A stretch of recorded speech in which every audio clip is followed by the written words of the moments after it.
নবীজি হযরত খাব্বাব রাদিয়াল্লাহু তাআলা আনহু সম্পর্কে বলতে গিয়ে বলেন যে খাব্বাব তো এমন একজন সাহাবী যাকে হিজরতের কথা বলা লাগে নাই, বলার আগেই সে হিজরতের জন্য তৈরি হয়ে গেছে।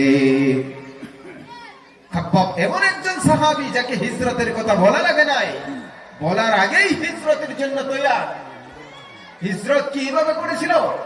হিজরত তখন করেছিল সমস্ত বিটে বাড়ি বিবি বাল বাচ্চা সব কিছু ত্যাগ করে ফেলে তারপর হিজরত করা লাগছিল, এইভাবে না।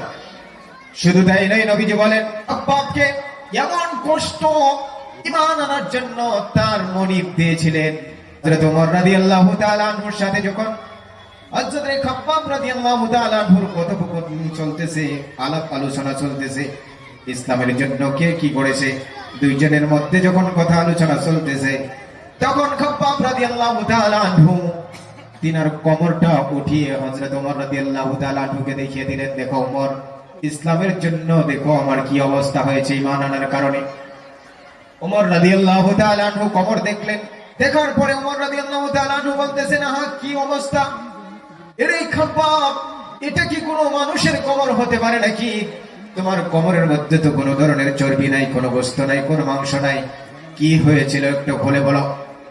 খাব্বাব রাদিয়াল্লাহু তাআলা আনহু বলতেছে, শোনো ওমর, আমাকে আমার মনিব, আমি শুধু ঈমান এনেছিলাম, সেই ঈমান আনার অপরাধে আমাকে জ্বলন্ত অঙ্গারের মধ্যে চিৎ করে শুয়ে দিত।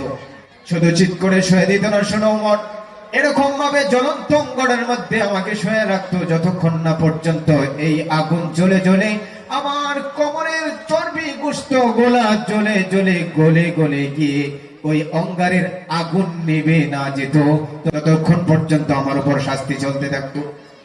কিন্তু ওমর শোনো, এত নির্যাতন হয়েছে, এত নির্যাতন হয়েছে, এরপরেও ওমর শোনো, এক মুহূর্তের জন্য আমি ঈমানের ব্যাপারে আপোষ করি নাই।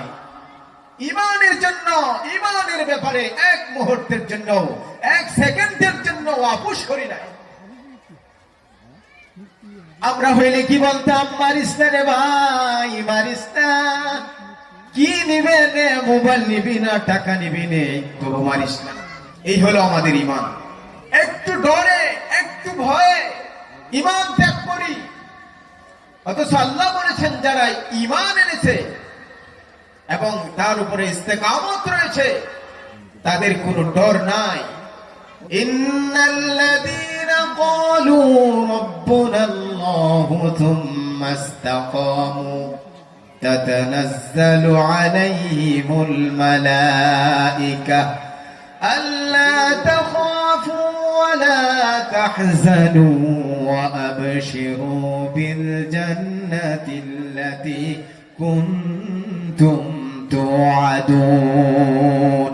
আল্লাহ রাব্বুল আলামিন বলেন, যারা ঈমান এনেছে, ঈমান আনার পরে আল্লাহকে রব বলে স্বীকার করেছে, যারা বলে যে আমাদের রব একমাত্র আল্লাহ, আমাদের রব একমাত্র আল্লাহ, এবং সেই কথার মধ্যে সে ইস্তেকামত রয়েছে, তাদের কাছে ফেরেশতা নিযুক্ত হয়। ফেরেশতা গিয়ে বলে, আল্লাহ তাখাফু ওয়া লা তাহজানু, তোমাদের জন্য কোনো চিন্তা নাই, কোনো ভয় নাই, তোমরা ভয় পেও না, তোমাদের সাথে আল্লাহর ওয়াদা রয়েছে।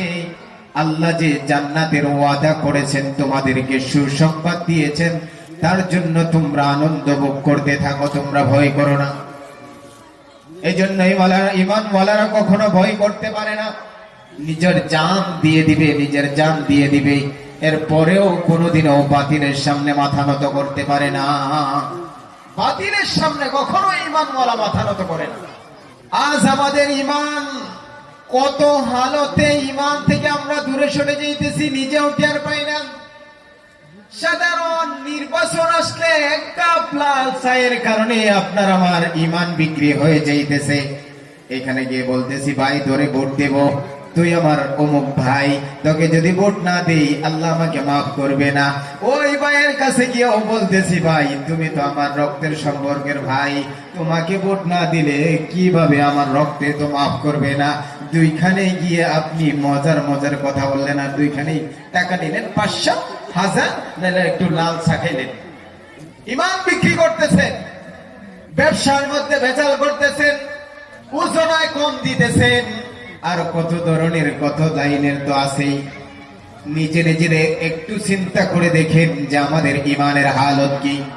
আল্লাহর নিষিদ্ধ কাজগুলো আমাদের দ্বারা হইতেছে, নাফরমানির কাজগুলো আমাদের দ্বারা হইতেছে, একটুও আমরা পরোয়া করি না যে আমার ইমানের ব্যাপারে কি হবে।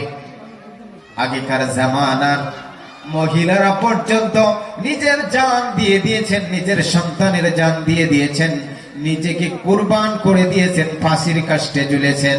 এরপরেও ইমানের উপর আঘাত আসুক এটা সহ্য করতে পারেন নাই।